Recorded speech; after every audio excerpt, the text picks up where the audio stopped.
Hello friends, K കിച്ചണിലേക്ക് എല്ലാവർക്കും സ്വാഗതം. ഇന്ന് നമുക്ക് ബോട്ടിൽ ഗോൾഡ് കൊണ്ടുള്ള ഒരു ബ്രേക്ക്ഫാസ്റ്റ് ഉണ്ടാക്കാം. ചുരയ്ക്ക കൊണ്ടുള്ള ഒരു പലഹാരം, ദുധി കാ മുട്ടി. ഇത് എങ്ങനെയാണ് ഉണ്ടാക്കുന്നതെന്ന് നമുക്കൊന്ന് നോക്കാം. അതുണ്ടാക്കാൻ വേണ്ടി ഞാനൊരു 250 ഗ്രാം ചുരയ്ക്ക ഗ്രൈൻഡ് ചെയ്തെടുത്തിട്ടുണ്ട്. നമുക്ക് ഒരു 10-12 അല്ലി വെളുത്തുള്ളി, ഒരു 4 പച്ചമുളക്, ഇതെല്ലാം കൂടെ ഒരു മിക്സിയുടെ ജാറിലിട്ട് നമുക്കിതൊന്ന് അരച്ചെടുക്കാം. ഈ പരുവത്തിന് അരച്ചെടുത്താൽ മതി. ഇതിലേക്ക് 1 കപ്പ് കടലമാവ് ഇട്ട് കൊടുക്കാം. അത് കഴിഞ്ഞ് 1/2 ടീസ്പൂൺ മഞ്ഞൾപ്പൊടി ഇട്ട് കൊടുക്കാം. 1/2 ടീസ്പൂൺ മുളക് പൊടി ഇട്ട് കൊടുക്കാം. നമ്മളിതിനകത്ത് അരച്ച പച്ചമുളക് ഇടുന്നതുകൊണ്ട് മുളക് പൊടി കുറച്ചിട്ടാൽ മതി. പിന്നെ 1/2 ടീസ്പൂൺ മല്ലിപ്പൊടി ഇട്ട് കൊടുക്കാം. ആവശ്യത്തിന് ഉപ്പിട്ട് കൊടുക്കാം. പിന്നെ നമുക്കിതിലേക്ക് ഒരു 1/2 ടീസ്പൂൺ എള്ളിട്ട് കൊടുക്കാം. പിന്നെ പൊടിച്ച് വെച്ച ജീരകം ഇട്ട് കൊടുക്കാം. ഇതെല്ലാം കൂടി പിന്നെ നമ്മൾ ഇപ്പോഴേ അരച്ച് വെച്ച ആ പച്ചമുളകും വെളുത്തുള്ളിയും കൂടെ അതിൻ്റെ പേസ്റ്റ് ഇതിലേക്ക് ഇട്ട് കൊടുക്കാം. എന്നിട്ട് ഇതെല്ലാം കൂടി നമുക്ക് നല്ലതുപോലെ മിക്സ് ചെയ്ത് കുഴച്ചെടുക്കാം. ഇതിനകത്ത് നമ്മൾ ചുരക്കായിൽ വെള്ളം ഉള്ളതുകൊണ്ട് നമുക്ക് ഇതിനകത്ത് വെള്ളം ഒഴിക്കേണ്ട ആവശ്യമില്ല. നല്ല ഭംഗിയായിട്ട് ഇത് നമുക്ക് കുഴച്ചെടുക്കാം. അപ്പോൾ ഞാൻ നല്ലതുപോലെ കുഴച്ചെടുത്തിട്ടുണ്ട്. ഇനി നമുക്കത് കുറച്ചെടുത്തിട്ട് നീളത്തിൽ ഇങ്ങനെ ഉരുട്ടിയെടുക്കാം.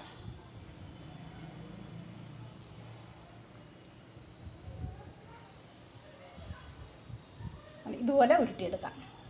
അതെല്ലാം ആ നീളത്തിൽ ഉരുട്ടിയെടുത്തിട്ടുണ്ട്. ഇനി നമുക്ക് ഒരു ജാരയിലേക്ക് സ്വല്പം എണ്ണ തൂത്ത് ഇതെല്ലാം ഇതിനകത്ത് വെച്ച് നമുക്കിതൊന്ന് ആവിയിൽ വേവിച്ചെടുക്കാം.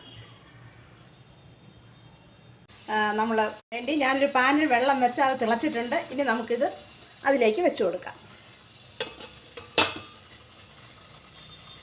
വെച്ചെടുത്ത് ഒന്ന് അടച്ച് വെച്ച് 15 മിനിറ്റ് നമുക്കിത് വേവിച്ചെടുക്കാം. ഇനി നമുക്കത് വെന്തോന്ന് തുറന്ന് നോക്കാം. വെന്തോന്ന് അറിയുന്നതിന് വേണ്ടി നമ്മളൊരു പിച്ചാത്തിയോ അതുപോലെ ഫോർക്കോ എന്തെങ്കിലും എടുത്ത് അതുപോലെ ഒന്ന് കുത്തി നോക്കിയാൽ മതി.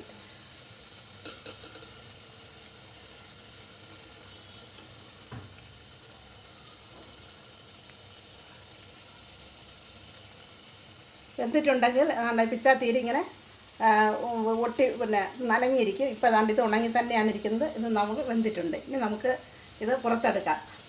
വെന്തിട്ടില്ല എന്ന് നമുക്ക് തോന്നുകയാണെങ്കിൽ സ്വല്പം നേരം കൂടി ഇതുപോലെ വെച്ച് വേവിച്ചെടുത്താൽ മതി. നല്ലതുപോലെ വെന്ത് ഞാനത് തണുത്തപ്പോൾ എടുത്ത് വെച്ചിട്ടുണ്ട്. ഇനി നമുക്കത് ചെറുതായിട്ടൊന്ന് കട്ട് ചെയ്തെടുക്കാം. അതെല്ലാം ചെറുതായിട്ട് മുറിച്ചെടുത്തിട്ടുണ്ട്. ഇനി നമുക്ക് ഒരു പാൻ അടുപ്പത്ത് വെച്ച് അതിൽ സ്വല്പം എണ്ണ ഒഴിക്കാം. എണ്ണ ഇപ്പോൾ ചൂടായിട്ടുണ്ട്. അതിൽ നമുക്ക് സ്വല്പം കടുക് ഇട്ട് കൊടുക്കാം.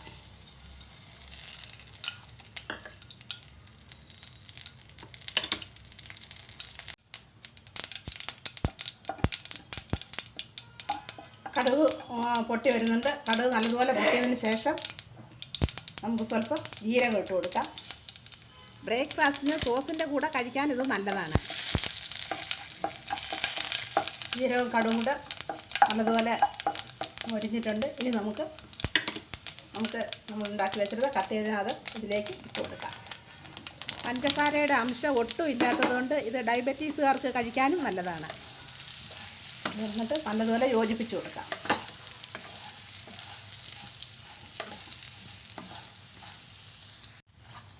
നല്ലതുപോലെ യോജിപ്പിച്ചതിന് ശേഷം നമുക്കിനി അതിലേക്ക് മല്ലിയില ഇട്ട് കൊടുക്കാം.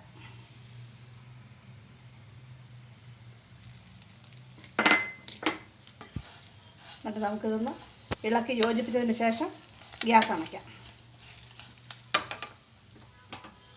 ഇപ്പോൾ നമ്മുടെ ചുരയ്ക്ക കൊണ്ടുള്ള ആ പലഹാരം ഇവിടെ റെഡി ആയിട്ടുണ്ട്. ഇതിന് ദുധി മുട്ടിയ എന്നും പറയുന്നുണ്ട്. ഇത് എല്ലാവർക്കും ഇഷ്ടപ്പെടുന്നതാണ്. ഇത് ഡയബറ്റീസുകാർക്ക് കഴിക്കാൻ ഏറ്റവും നല്ലതാണ്. കുട്ടികൾക്കും ഇഷ്ടപ്പെടും. ഇത് നമുക്കൊരു ബ്രേക്ക്ഫാസ്റ്റായിട്ട് ഉപയോഗിക്കാം.